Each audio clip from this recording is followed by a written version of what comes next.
ഇപ്പം മാധ്യമങ്ങളിൽ നിറഞ്ഞു നിൽക്കുന്ന ഒരു വാർത്തയല്ലേ, പ്രായമായ ഒരു അമ്മയെ മരുമകൾ അധ്യാപിക പീഡിപ്പിച്ചു, മർദ്ദിച്ചു എന്നൊക്കെ ഉള്ളത്. ശരിക്കും പറഞ്ഞാൽ നമ്മൾ PhD എടുത്തുകൊണ്ടോ അല്ലെങ്കിൽ ജോലി ആയതുകൊണ്ടോ ഒന്നും നമ്മുടെ അടിസ്ഥാനപരമായ സ്വഭാവം മാറുന്നില്ല. പിന്നെ അതുപോലെ തന്നെ ഇതിനകത്തിൽ ഈ കേസിൽ വളരെ ഇമ്പോർട്ടൻ്റ് ആയിട്ടുള്ളൊരു കാര്യം നോട്ട് ചെയ്തിട്ടുണ്ടോ എന്നറിയില്ല നിങ്ങൾ. അവർ സ്കൂളിൽ വളരെ കരുണയോടുകൂടി കുട്ടികളോട് പെരുമാറുന്ന ഒരു അധ്യാപികയാണ്. പ്രശ്നക്കാരിയല്ല, നന്നായിട്ട് പഠിപ്പിക്കും. അപ്പം അതെനിക്ക് എങ്ങനെ കൃത്യമായിട്ട് പറഞ്ഞു തരേണ്ടതെന്ന് വെച്ചാൽ, സന്ധ്യമയങ്കം നേർന്ന് പറഞ്ഞിട്ട് ഭരത് ഗോപിയുടെ ഒരു സിനിമയുണ്ട്. അദ്ദേഹം അതിൽ ജഡ്ജാണ്. അപ്പം നമ്മൾ പഠിത്തത്തിനനുസരിച്ച് നല്ല മാർക്ക് വാങ്ങിച്ചു കഴിഞ്ഞാൽ നമുക്ക് ഇഷ്ടപ്പെട്ട ജോലി അല്ലെങ്കിൽ ആ പഠിപ്പിന് അനുയോജ്യമായ ജോലിയിലേക്ക് നമ്മൾ എത്തിച്ചേരുന്നു. പക്ഷേ നമ്മുടെ അടിസ്ഥാനപരമായിട്ടുള്ള കുറച്ച് വ്യക്തിത്വ വൈകല്യങ്ങൾ ഇതൊന്നും മാറ്റാൻ നമ്മൾക്ക് സമയം കിട്ടുന്നില്ല. നമ്മൾ അങ്ങനെ ഒരു വഴിയിലങ്ങ് സഞ്ചരിച്ചുകൊണ്ടിരിക്കുകയാണ്. ഞാൻ ഈ പറഞ്ഞ സിനിമയിൽ ഭരത് ഗോപി ജഡ്ജായിട്ട് പുള്ളി കുറേ പേരെ തൂക്കിക്കൊല്ലാൻ വിധിക്കുകയാണ്.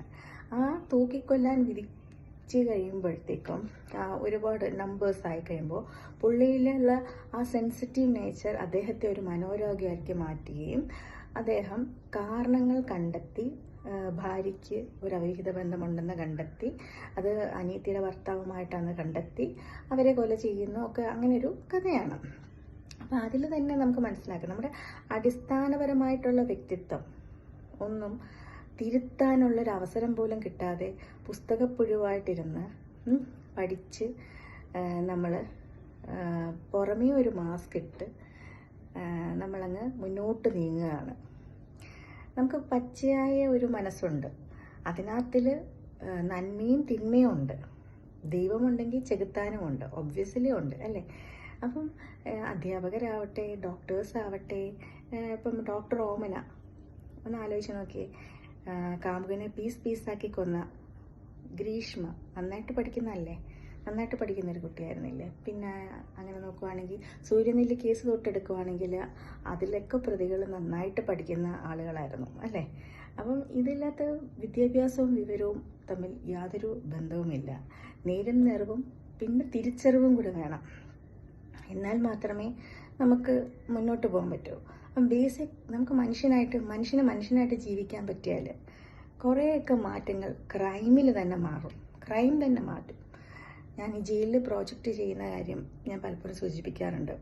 വധശിക്ഷയ്ക്ക് വിധിക്കപ്പെട്ട കുറ്റവാളികൾ എങ്ങനെ അവർ ആ ഒരു സ്റ്റേജിലെത്തി, അവരെങ്ങനെ ഒരു കുറ്റകൃത്യത്തിലൂടെ എത്തി, ഇതാണ് എൻ്റെ ഒരു ക്വസ്റ്റ്യൻ. അപ്പം പലപ്പോഴും എനിക്ക് കിട്ടുന്ന ഉത്തരം അവരുടെ ചൈൽഡ്ഹുഡ് ട്രോമാസ്. അത് പലപ്പോഴും പുറത്തുനിന്നല്ല, സ്വന്തം വീട്ടിൽ നിന്ന് തന്നെയായിരിക്കും. ടോക്സിക് പാരൻറ്റിങ്ങിൽ നിന്ന് തന്നെയായിരിക്കും. അപ്പോൾ ഈ സ്ത്രീയുടെ ഹിസ്റ്ററി എടുത്ത് നോക്കിയാലും അങ്ങനെ എന്തെങ്കിലുമൊക്കെ കാണും. കൂടത്തായി ജോലി, അവരുടെ അടുത്ത് നോക്കിയാലും ഇങ്ങനെ എന്തെങ്കിലുമൊക്കെ കാണും. അപ്പോൾ നമുക്ക് അധ്യാപകരായതുകൊണ്ട് ഇത് ചെയ്യില്ല എന്നൊന്നും പറയാൻ പറ്റില്ല.